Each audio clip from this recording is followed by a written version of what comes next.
गृहनिर्माण मंत्री जमीर अहमद यांच्या वक्तव्यामुळे प्रेरित होऊन राज्यभरात पॅलेस्टाईन ध्वज फडकवण्याचं प्रमाण वाढलं आहे। बेळगाव शहरातही पॅलेस्टाईन ध्वज रंगाचा मोठा पेंडॉल उभारून काही उपद्रवी व्यक्तींनी अराजकता निर्माण केली आहे। बेळगावच्या दरबार गल्ली येथे पॅलेस्टाईन ध्वजासारखा दिसणारा पेंडॉल उभारण्यात आलाय। आतापर्यंत केवळ ध्वज फडकवण्यापर्यंत सीमित असलेल्या या कृतीमध्ये आता मोठा पेंडॉल उभारण्यात आलाय। बेळगाव शहर पोलिसांनी हा पेंडॉल उभारू नये असा आदेश दिला होता, मात्र पोलिसांच्या आदेशाकडे दुर्लक्ष करून या पेंडॉलचं बांधकाम करण्यात आलं आहे।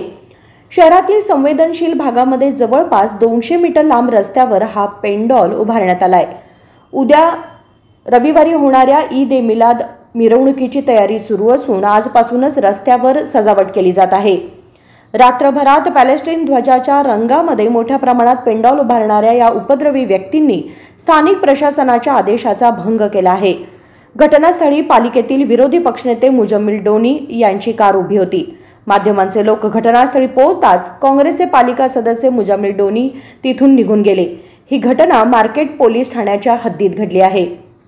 विनोद कोलकार, KMM मराठी, बेळगाव।